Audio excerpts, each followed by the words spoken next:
खैर मसीह यीशु के क़ुद्दूस नाम में आप सबों की सलामती हो।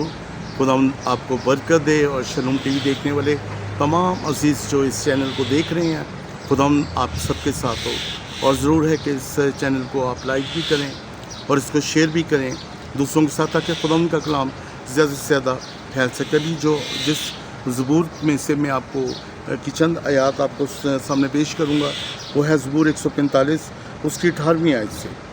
देखेंगे हम खुदा के कलाम में से, खुदा उन सब के करीब है जो उससे दुआ करते हैं, यानी उन सब के जो सच्चाई से दुआ करते हैं, जो उससे डरते हैं। वो उनकी मुराद पूरी करेगा, वो उनकी फरियाद सुनेगा और उनको बचा लेगा। खुदा अपने सब मोहब्बत रखने वालों की हिफाजत करेगा, लेकिन सब शरीरों को हलाक कर डालेगा। मेरे मुंह से खुदा की सताइश होगी और हर बशर उसके पाक नाम को अब्दुल-बाद मुबारक कहेगा। खुदा के कलाम के पढ़े और सुने जाने पर उसकी बरकत हो। जैसा कि अज़ीज़ों हमने देखा 18वीं आयत में, खुदा उन सब के, किनके, उन सब के जो उससे दुआ करते हैं, जो उससे दुआ करते हैं और जो उससे डरते हैं, वो उनकी मुराद पूरी करेगा। और फिर दुआ में इसमें लिखा हुआ है जो सच्चाई से दुआ करते हैं। बहुत सारे लोग जो हैं दुआ तो करते हैं, लेकिन सच्चाई के साथ नहीं दुआ करते। वो एक वर्बली और रूटीन प्रेयर जो होती है वो तो कर देते हैं, लेकिन सच्चाई के साथ नहीं। हमारा खुदा सच्चाई का खुदा है और वो चाहता है कि जो उसके लोग हैं वो सच्चाई से उससे मांगें, क्योंकि यीशु ने कहा है कि जो कुछ तुम मेरे नाम से मेरे बाप से चाहोगे वो तुम्हारे लिए हो जाएगा। हालेलुया, वो हो जाएगा, क्योंकि खुदावंद हमारी दुआओं को सुनता है और उसका जवाब देता है। लेकिन जो दुआएं सच्चाई के साथ की जाती हैं और जो उससे डरते हैं, वो उनकी मुराद पूरी करेगा। जो उससे डरते हैं, मुरादें किसकी पूरी होती हैं? बहुत सारे लोग ऐसे हैं जो सोचते हैं कि हम दुआ करते हैं, क्यों नहीं खुदावंद हमारी सुनता?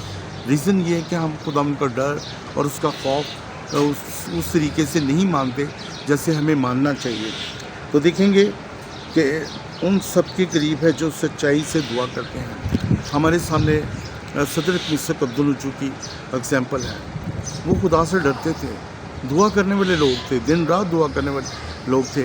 लेकिन जब उन पर मुश्किल आई, जब उन पर मुसीबत आई और उनको उस वक्त के हुक्मरान ने चाहा कि इनको आग की जलती भट्टी में डाल दिया जाए, तो उन्होंने वो अगर चाहते तो मुकर सकते थे, अपने खुदा का इनकार कर देते कि ठीक है, जैसे बादशाह तू चाहता है हम तेरी बनाई हुई मूरत को सिजदा करेंगे, जो तू कहेगा। अपनी जान को उन्होंने अजीज़ ने रखा, और जो अपनी जान को, हमें गीत भी गाते हैं, सानू मौत दी नहीं रती परवाह, असी छड़ांगे ना कदी उदा राह, ये हवा साडे नाल। हमारा खुदा हमेशा हमारे साथ होता है, हमारी हर मुश्किल में, हर प्रॉब्लम में वो हमेशा हमें संभालता है, अपनी बरकतों से भरता है।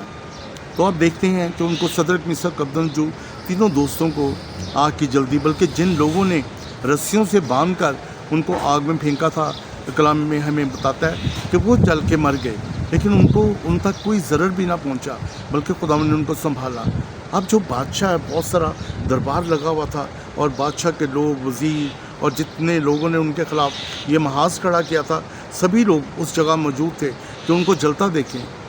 बादशाह सलामत कहते हैं कि देखो अपने वज़ीरों से कि क्या हमने 3 लोगों को आग में नहीं डाला? कहते हैं जी बादशाह। कहता लेकिन मैं तो देख रहा हूँ यहाँ 4 है, एक जो शख्स है जो यहाँ पे हम मौजूद है उसकी सूरत अलाज़ादा की है। खुदावंद अपने लोगों को बचाने के लिए अपने बेटे को भेज दिया और उनकी जो रस्सियाँ थी जल गईं, बल्कि उनके सर के जो बाल थे वो तक नहीं, उसमें से भी बदबू नहीं आई, उनके कपड़ों को भी कुछ नहीं हुआ। जबकि वहाँ जो आग थी वो एक नंबर आग थी, जिसने उन लोगों को भस्म कर दिया जो उन्हें डालने आए थे आग में। फिर हम देखते हैं दानियल को, उसको भी शेरों की मान में डाला गया। और क्या था खुदावंद ने, और वो शेर भूखे थे, वो जंगली शेर थे, और उसकी मान में जब डाला गया तो उसने भी इनकार नहीं किया। उसने जो दुआ से उस लोगों ने शिकायत की कि बादशाह, ये क्योंकि हुक्म था, सुलेमान बादशाह ने कहा था इस हैकल की तरफ मुंह करके जो दुआ करेगा खुदावंद उसको बरकत देगा। और वो कलाम के मुताबिक हैकल की तरफ मुंह करके दुआ करता था हर रोज़, सुबह शाम दिन दोपहर। अब जब बादशाह तक یہ پہنچی خبر تو اس نے کہا کہ بادشاہ دانیل تو نے میرے حکم کو رد کیا ہے، اس لیے ضرور ہے کہ جو سزا لکھ دی گئی ہے وہ میں اسے چھوڑ نہیں سکتا۔ تو اس کو شیروں کی مان میں ڈالا گیا، بھوکے شیر تھے۔ اب انہوں نے سوچا کہ ہم جو دانیل کو آگ اس میں شیروں کی مان میں ڈال رہے ہیں، ابھی اس کو شیر کھا جائیں گے، لیکن آپ دیکھیں وہ شیر، وہی شیر اس کو چومنے لگے، چاٹنے لگے، پیار کرنے لگے، اس کے ارد گرد وہ گھومنے لگے اور اس کو کچھ بھی نہیں ہوا، اور وہ صحیح سلامت اس شیروں کی مان میں سے نکل آیا۔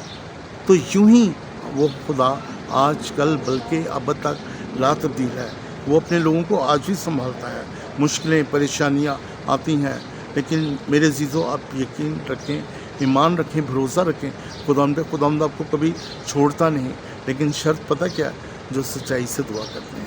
ہمیں دعا میں آگے بڑھنا ہے، کلام میں آگے بڑھنا ہے۔ جب ہم دعا کرنے والے لوگ ہوں گے تو پھر ہمیں کچھ بھی ہو دنیا میں، خواہ حالات کیسے بھی ہو جائیں، لیکن ہمیں کچھ بھی کسی چیز سے ضرر نہیں پہنچ سکتا، اس لیے کہ ہمارا خدا، ہمارا سنبھالنے والا ہمارے ساتھ ہے۔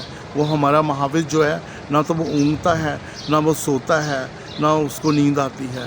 تو بات یہ ہے کہ اس پہ توکل رکھیں، اپنی آنکھیں خداوند کی طرف لگائی رکھیں، خداوند وقت پر سنبھالے گا۔ جتنے لوگوں نے یہ کلام سنا ہے، خداوند آپ سب کو بڑی برکت دے، اور شلوم ٹی وی دیکھتے رہیے، کیونکہ اس کے وسیلہ سے ہم خداوند کے کلام کی منادی کر رہے ہیں، اور یہ کلام آپ کو برکت دے گا، آپ کو مصیبتوں سے، مشکلوں سے، پرابلم سے نکالے گا۔